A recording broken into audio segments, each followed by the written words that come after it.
But speaking of people with influence, people with power, sometimes when you have these influential people and we talk about like their impact, some of these people are great because they follow through and they execute in a big way. But one of our leaders in America did not necessarily do that at all. And his name is Joe Biden. And President Joe Biden, was making promises running on the campaign trail saying, we're going to do something about the student loan debt and this, that, and the third. And in the ways in which people wanted him to do it, like, cancel 50,000 for every, borrower and something like that. He has basically said that he is not going to do that, at least not at this time. And so now a lot of people are up in arms. And here at Brewin Black, we know some stuff. We know a little bit, but we don't know everything. And so we gotta bring in our real experts, people who study this, people who are reading up on this, people who are not all about the sensationalism of things. And so I'm gonna have T introduce our guest and break down why this is so important and worth having a conversation about. Absolutely. So, yes, I would like to welcome my beautiful, brilliant girlfriend, Alexandria Davis. Alexandria Davis is a second year PhD student at the University of California, Los Angeles, UCLA. She is a Coda Robles Fellow recipient, and she is studying political science with a concentration in race, ethnicity, and politics. Her interests include Black public opinion, intersectionality, and the political psychology. And her current project specifically focus on describing Black voter turnout and Black voter apathy in presidential elections. Alexandria Davis is a recent graduate of UCLA with a bachelor's in political science and African American studies, and she has future career goals in obtaining a job in academia where she can pursue her research interests and provide mentorship for future scholars of color.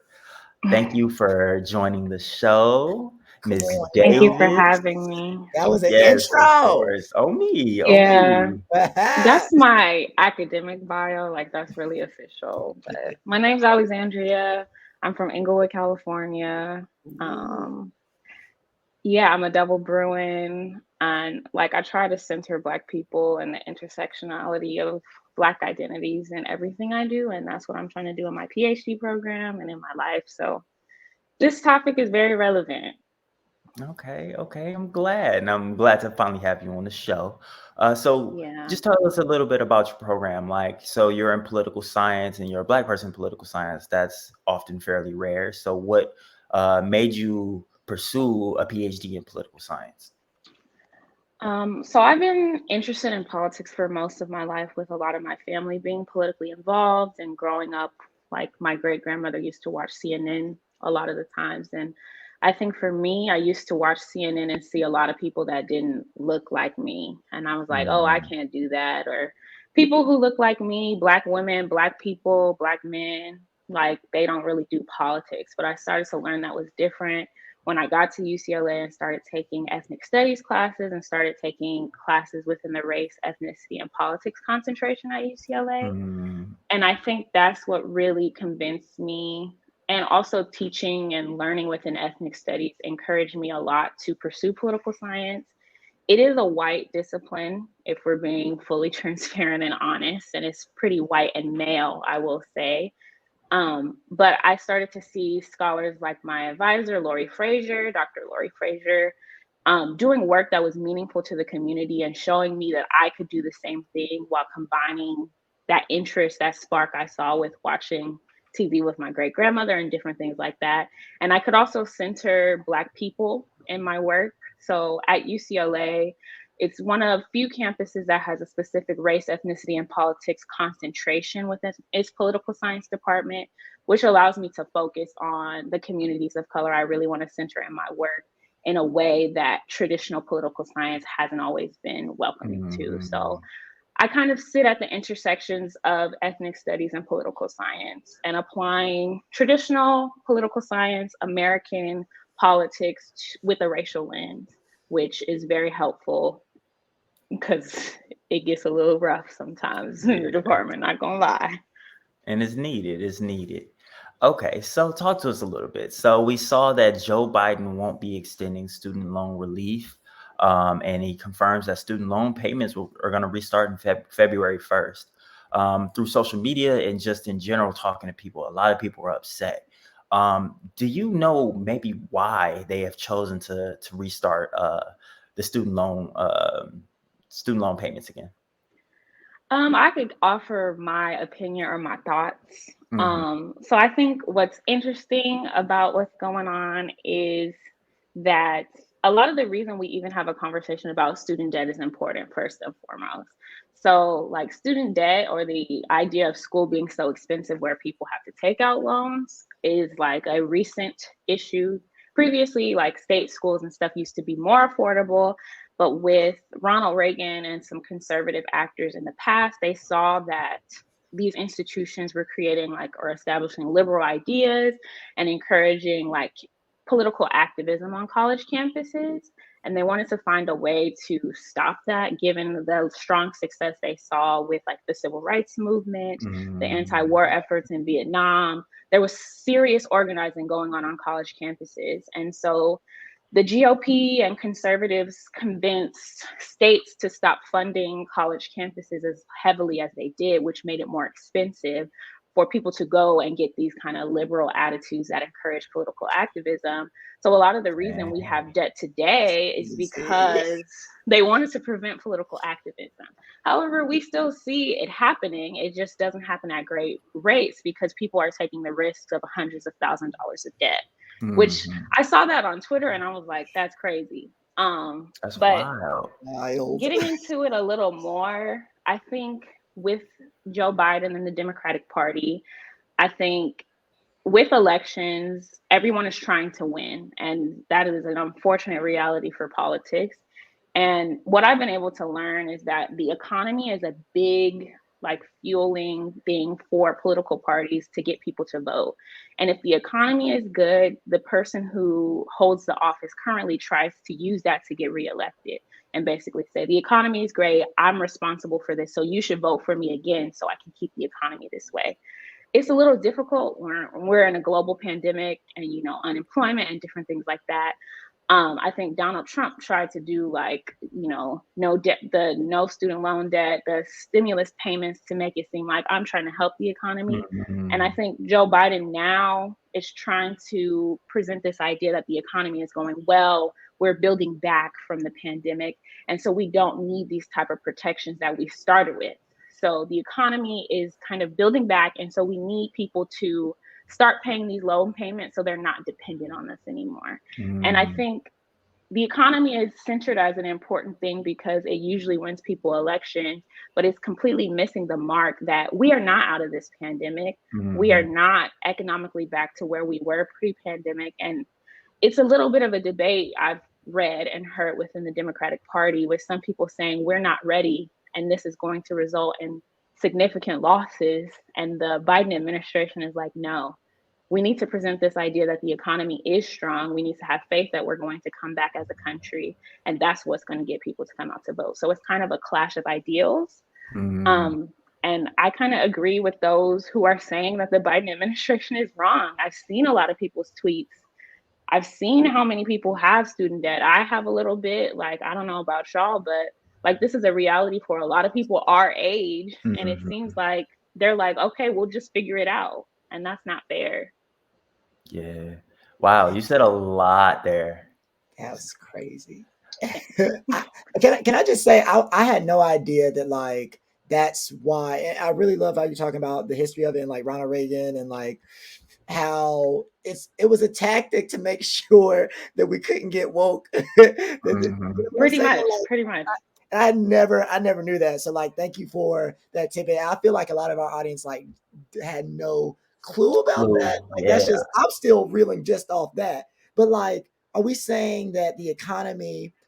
So they're trying to present the economy as strong, but in my mind I'm thinking like, okay, regardless of whether the economy is strong or not, what does that have to do with all these thousands of dollars that I got in loans? You know what I'm Mhm. saying? Like, it's so weird. It's so And weird. I'm It's like, like, what what would makes me you guys strong enough to be able to pay that right now? Like Right, knowing that exactly. the Omicron is right here, right? Like the pandemic hasn't stopped. Like you may Right. want to move past it. Like a lot of people want to be outside. People just want to live their life, but we want and what we need and what the reality is aren't really matching. But yeah, I also do want to come back to that activist thing because that blows my mind Yeah. because I started to think about all of the people that go to college and don't study what they want to study and they only study what their parents tell them to study or what they think they'll get a good job out of. Like one of my most brilliant scholars right now, he is an organizer like through and through. Like that would be his life if it paid. But he like, I gotta get my family like out of the hood. Like I need to make some money and his family want him to be a pharmacist. And it's like, I know in his heart he won't like it and he will do pretty good at it because he's brilliant, but like he wouldn't do nearly as good as if he went through political science or sociology or higher Mhm. ed or any type of program like that. But it's like it causes attention. It's like I know this is what is good for me, but I can't do that because if I'm taking on this debt, I need to walk out of here with a career that's gonna pay me big. So it's so insidious because it turns people that are naturally good-hearted, it does exactly what they wanted it to do, right? Like either you're gonna take on this debt and you're just gonna live that life and you're just gonna have to be for the people and you're gonna die for the people, or you're gonna have to like kind of change your ways. And I think that that's so it's Yeah. mind blowing. It's just really sacrificing all these potential activists, potential scholars for capitalism and Hmm. like values that aren't don't even have to be as important as they are. It's very disappointing, but I'm gonna be honest. When I read the tweet, given like what I've learned in political science, it's not surprising. Hmm. And circling back to Biden too, I think that a big thing with this is that it's one thing to not do it. It's another and never made the promise or run with that promise, but it's another thing to run with that promise and then not do it. And I think Hmm. especially black people already have this tension with Democrats. Like we don't really choose y'all. We just don't choose Republicans, right? So like Hmm. we're already always on the edge with that, and so and I feel like a lot of people, and Alex, as you said it right, so many of us are not even into politics like that, but like we remember a promise, we remember a simple promise that someone makes, right? So what are the consequences for the average black voter who remembers Joe Biden saying I'm going to work on this debt thing and it not happening? And that was a promise. It was a campaign promise of $10,000 of student loan forgiveness per borrower. Yeah, I want to get back to something you brought up, Ashton, in asking that question. You said a lot of times that Black people like vote for the Democratic Party or there's a tension with the Democratic Party, which is like a lot of what I want my research to be on or what I'm studying right now.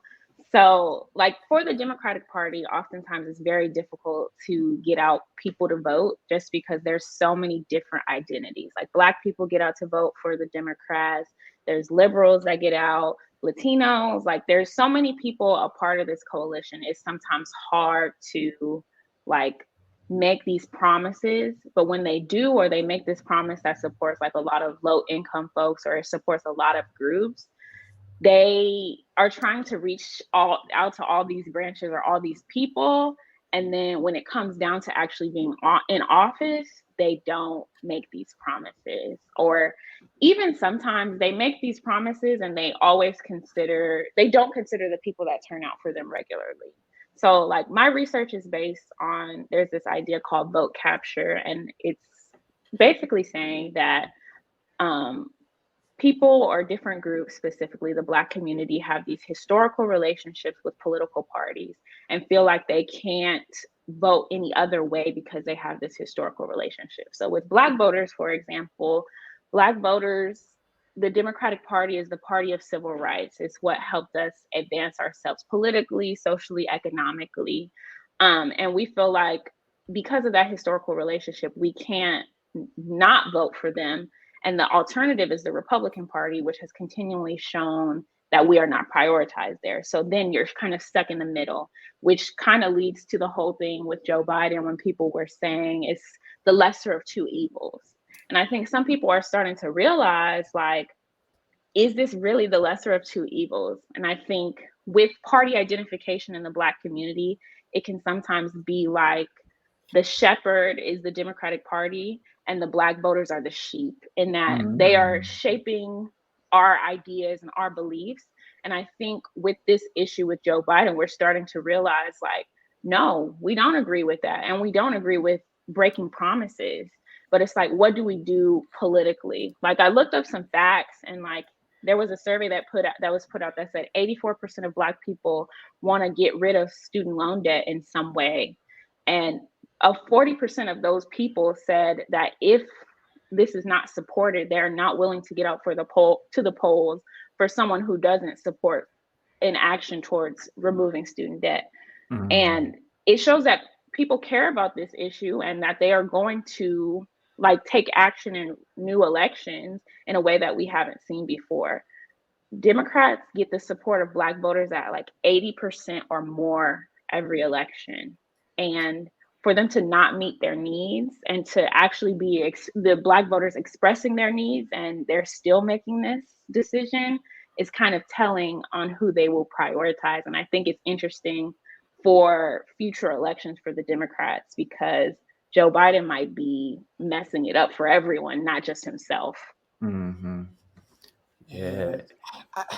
And it's interesting too, because I feel like I do feel trapped, like you were saying, Alex, right? Because it's like I'm not gonna vote for the Republicans. Like, the reason I voted for Biden, like, of course I want him to keep his promises about loan debt, but it's like, even if he doesn't, even if he comes up and he's like, yo, F Black people, is like, I know that like the Republican side isn't gonna be great either. So like there is that tension of like, I don't care what Biden says or does. I'm obviously not gonna vote for Trump either. But it's just like, how do we gain that respect? How do we demand it from the Democrats, knowing that, like, if let's say Biden continues to do things that, like, upset us, and we say, all right, we're all staying home, we're not going out to vote, and then the next Republican who really doesn't who really doesn't care, I won't say really doesn't care, maybe also doesn't really care about Black people, like, they get elected, and then they do whatever they do. Like,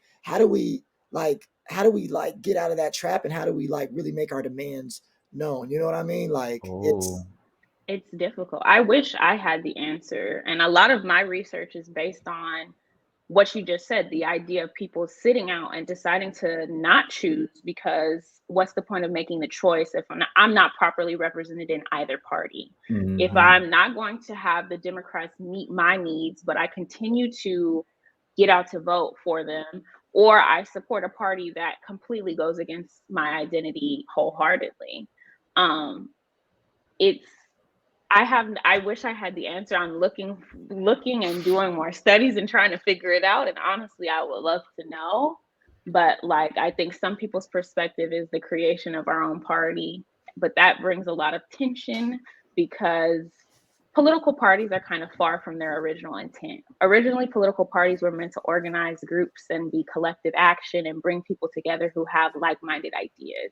But now they are larger institutions that kind of control what we prioritize. And it used to be the other way around. And I think we have to find a way to change it back to where we set what we think is important. And we identify, these are the issues we want the candidate we want to support to have, and then they run those issues. It's also difficult because we exist in like a two-party system. But like when you poll the Black community, like there was a poll on the Black community on what issues they believe that should be prioritized. The top three were COVID-19, police brutality, and healthcare. And it's interesting because those issues are prominent within the media. However, the Black community is suffering the most because of inaction or lack of action due to party fighting between the Democrats and the Republicans. And we just continue to get forgotten within these conversations, despite being some of the biggest advocates for these things, or the people who get out the most to vote. So some people will choose to not vote, and I cannot slight them for that, given the constant arguing or the constant lack of support that comes from Mm, specifically the Democratic Party. Mm. yeah. And I just keep thinking about that question that Ashton asked, and I know you don't have an answer, but it's so interesting just knowing that we're getting older. Like the millennial block and the Gen Z block is getting older, and we will be the largest, if not, if we aren't already the largest group that is able to vote. So yeah, maybe it might not affect the 2024 election, but like it will have some type of effect on the Democratic Party eventually. And I wonder how they'll respond in that way. Because I woke up to the news that they're probably not going to be able to pass that social infrastructure bill, that The social infrastructure safety bill. net. Yeah, because of one senator that is a Democrat in name only. I think his name is Joe Munchin. Mansion. Yeah, Mansion. Manchin. Mention, Yeah, yep. and it's like because he doesn't want to sign this bill, then nothing will get passed. And it seems like that's always the problem with Democrats. So I really loved how you talked about how there are so many different political interests rooted in the Democratic Party, and then as compared to the Republican Party, they kind of are centered around a few different ideals. It's like free market capitalism, Mm-hmm. religion, not even religion, Christianity, like Christian morals and ideals, and opposing abortion. You could I don't also know. say whiteness. Whiteness, yeah, Well, absolutely. So I think that it becomes, I don't know, it's interesting to kind of think about the future and what the politics can look like because we know that the Democratic Party in some ways, shapes and forms in this two-party system is becoming obsolete. Yeah. I think the biggest play of power that the Black community has shown more recently is within Georgia and the runoff elections and getting out to vote at such high numbers that we shifted the narrative of what was expected to happen. And it mhm, showed the political power of the Black community. But I think there is also power in doing the opposite of what happens and not showing up for elections and seeing how that Mm, happens. However, it's just so much conflicted information because you hear these kind of like Black elites or Black celebrities saying, you need to get out to vote for the Democratic Party no matter what. We need to make sure the Democrat is in office. Yet we see not very few things happen that we have mhm, asked for. Or we can sit back and not vote, and then maybe a Republican is elected and the complete opposite, or some things that we don't want to happen occur. It's a mhm, very tough situation, but I think regardless, it shows the power of Black voters because we mhm, can mobilize and show our real force in getting out to vote, but we could also do the opposite. We have the power, and I think the political parties are kind of unsure how to navigate with that political power, especially given the moment that we've had with George Floyd's murder and the world being turned upside down about that. But we have the power. It's just a matter of us using it or not. mhm. Okay. Well, thank you so much for stopping by and sharing your knowledge and Thanks for dropping having these me. gems. I know it's been a long time coming. But yeah, I think that this conversation was so important. And when we came across this, I was like, "Ooh, you're the perfect person. This is the perfect person to get you on I'm it." glad. So from behind the scenes to now on camera, from executive producer to on-air guest, we just want to thank you for stopping by. Is there anything else you want to share with the audience before you sign off? No, I'm just appreciative for you to have me. I've been behind the scenes a lot, and I hope this isn't the last time that I'm on the show, that I'll be back for more. hey, Alex. Tell the people where they can find you. Oh, you can find me on Twitter at academic AJD, and you could also find me on Instagram at Alex J Davis with two S's at the end. Hey, hey. Okay, thank you so much. And of course, this won't be the only time you're on it. You will be a quite a featured guest, I'm sure, as long as you want to. Absolutely. Absolutely. All right, Definitely want to love come back. you, and thank Love you you for too. stopping by. Bye, Alex. All right, Bye, have a good y'all. day. Bye.